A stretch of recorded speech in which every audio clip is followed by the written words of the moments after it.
ஒரு அனுபவம் சொன்னால், நம்ம செயலாளர் லெப்ட் பாண்டி இருக்காங்கிறீங்களா, அண்ணனுடைய பிறந்தநாள் அன்னைக்கு காலையில் 8:30க்கு வந்தாங்க நண்பர்களே.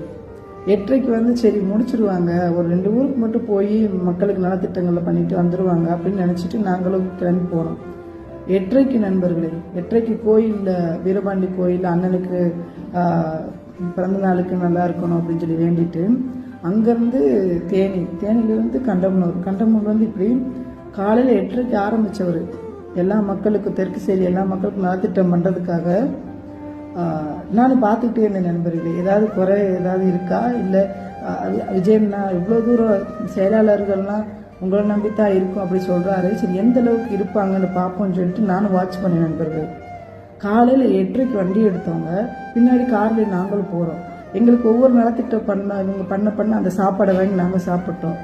ஆனால் அந்த லெப்ட் பாண்டி இருக்கார் இல்லைங்களா, செயலாளர், தேனி மாவட்ட செயலாளர், கரெக்டாக நண்பர்களே எல்லா மக்களும் ஏழை மக்கள்களை அரவணைக்கிறது.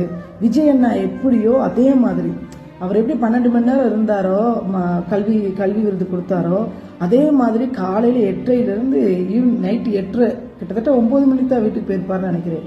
அப்படியே ஸ்ட்ராங்காக நண்பர்களே, ஒவ்வொருத்தும் அவ்வளோ அலைச்சலி, எல்லா மக்களுக்கும் அரவணைச்சு எல்லாருக்கும் நலத்திட்டங்களை பண்ணி, அதாவது வந்து லட்சக்கணக்கில் கோடிக்கணக்கில் ஊழல் சம்பாரிச்சுட்டு ஒவ்வொரு அமைச்சர்களும் விசுவாசமாக இருக்காங்களான்னு தெரியல.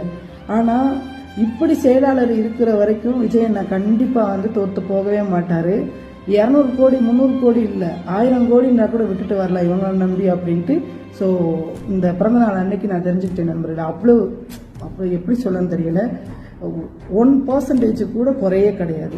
மக்களுக்கு நலத்திட்டம் பண்ணுறது, சும்மா கடமைக்கு ஏதோ செல்ஃபி நான் தான் ஃபோட்டோ எடுத்தேன், ஆனால் அவங்க அதில் கான்சன்ட்ரேட் பண்ணலை, மக்களுக்கு உதவி செய்கிறதுல மட்டும்தான் குறிக்கோளாக இருந்தாங்க. அது பெருமையாக இருக்குது.